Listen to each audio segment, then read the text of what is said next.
Time for Give Me the Headlines, presented by Hyundai. Got 2 games to talk about in the newspaper. The Simms Express. What do we call in the newspaper? Yeah. Simms Times? Yeah, Simms Express. I like that. Simms Express, Let's right? do that, yeah. It's like a train. I never heard you say that before, but we'll go with it right now.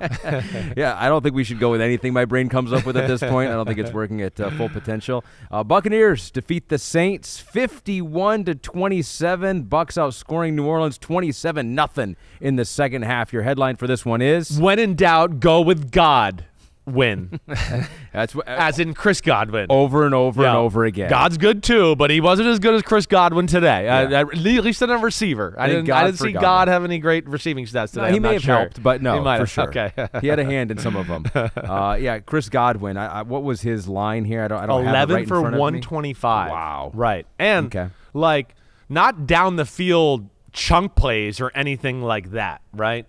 It was a lot of 5s and 10s and 15s. The biggest play was a 4-yard throw into the flat that he caught, broke a tackle, bounced off 2 people, and then outrun everybody into the end zone. And Chris Godwin's been phenomenal.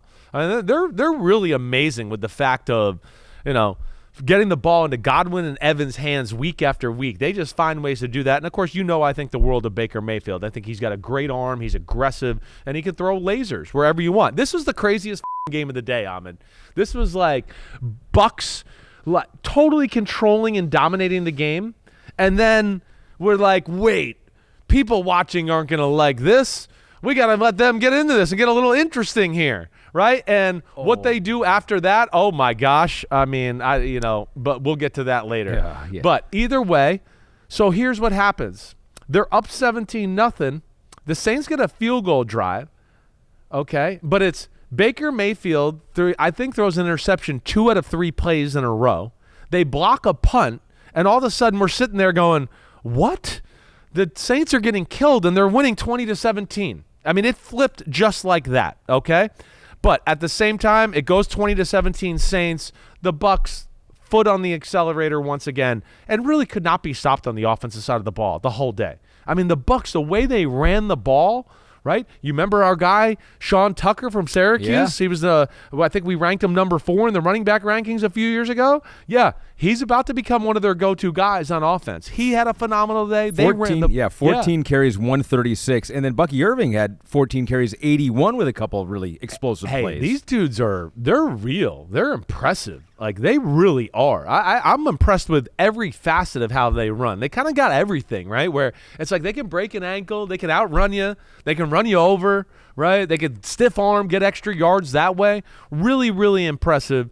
The Bucs are a little bit of a roller coaster ride right now. Yes. They definitely messed up that Falcons Thursday night football game. There's no doubt about that. But today, fought some adversity, and then to almost put up 600 yards of offense, I mean, that's incredible. I don't care how many people are hurt on the Saints or whatever else. Incredible to put up those type of numbers. And just Baker, yards per completion, yards per rush, all of that. 8.3 yards per play for the Buccaneers offense. Control the clock. All of it, was really good. But, man, their offense was awesome today. Yeah, there was a point in the game where Baker went down. He was struggling for a gain. Took a tough it looked shot like he was on holding his ribs. leg, and he got flipped up in the air. I don't know what it was. Baker Mayfield's one of the more fun players to watch in the NFL right Definitely now. I'd rank him top 10 He's for sure. He's feisty as hell.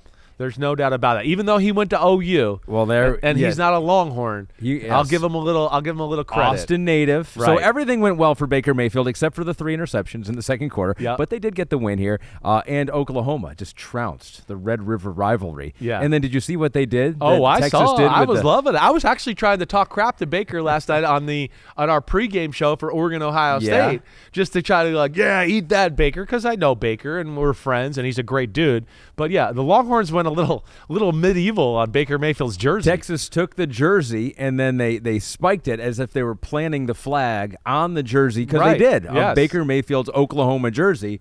Baker saw that as well, and so he responded. So, Pete, I think we have the response from Baker Mayfield on that. A kid from Austin, Texas that went to Oklahoma and won his last 2 Red River games and being rent-free in their heads for almost a decade now. So, It's a good feeling.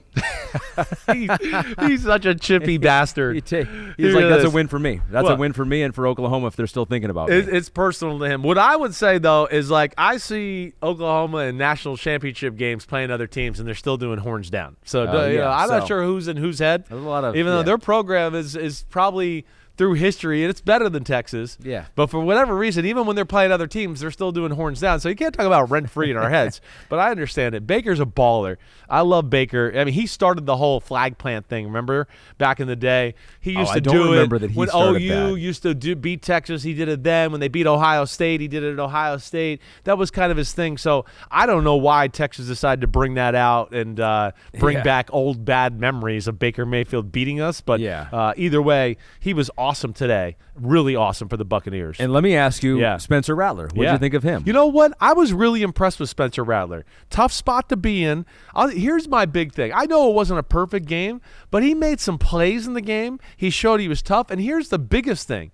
His arm, to me, showed more explosive ability than he did in college, right? To me, he looked like a guy that was like, wait, I have to throw the ball like this in the NFL to get completions? Okay, I can do that. I can up my RPMs and mile per hours on the ball, right? And that was, I was impressed. Like I said, he made some aggressive, good throws down the field.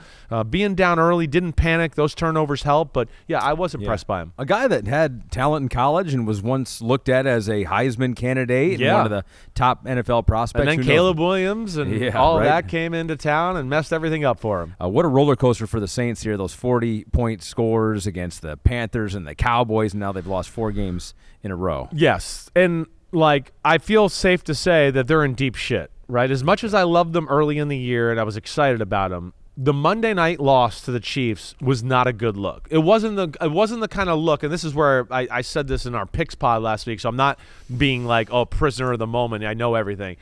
That look against the Chiefs last week was, we got our butts whooped, right?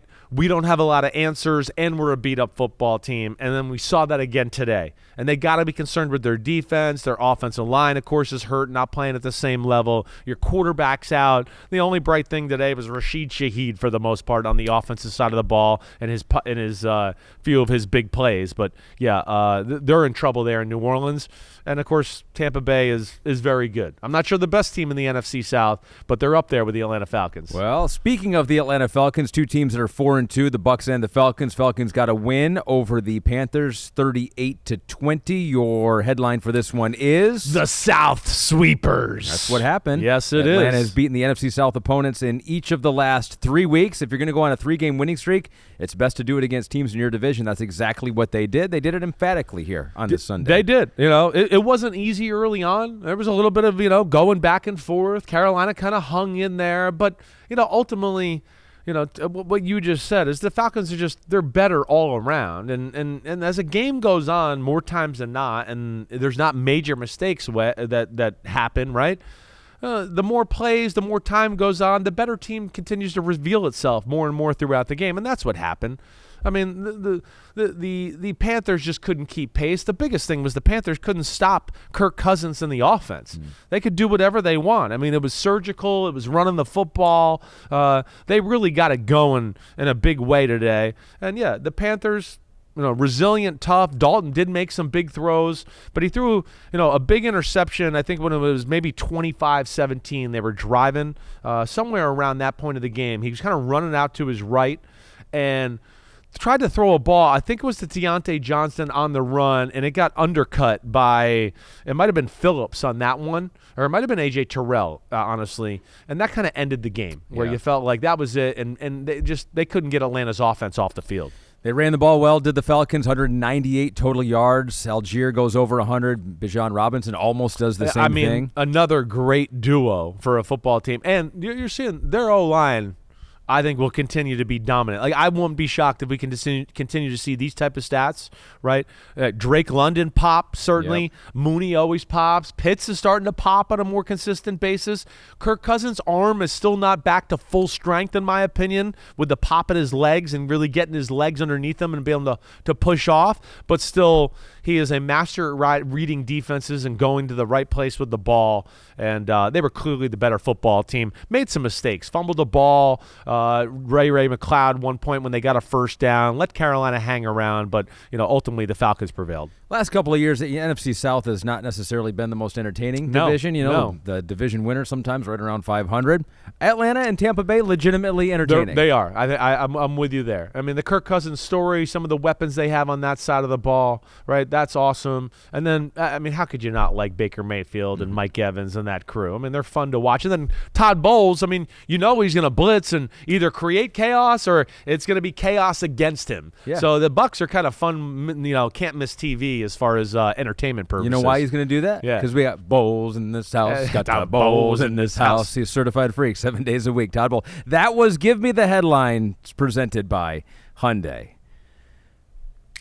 Yo, homies, thanks for watching. Yeah, it's time. The NFL season is here on Chris Simms Unbuttoned. You can hit subscribe to get all the weekly picks, plus our Sunday recaps as the games are happening. Oh, you know it. Nobody does that better than us. Thanks again for watching. Remember to subscribe. Peace out. We'll see you next time on Unbuttoned.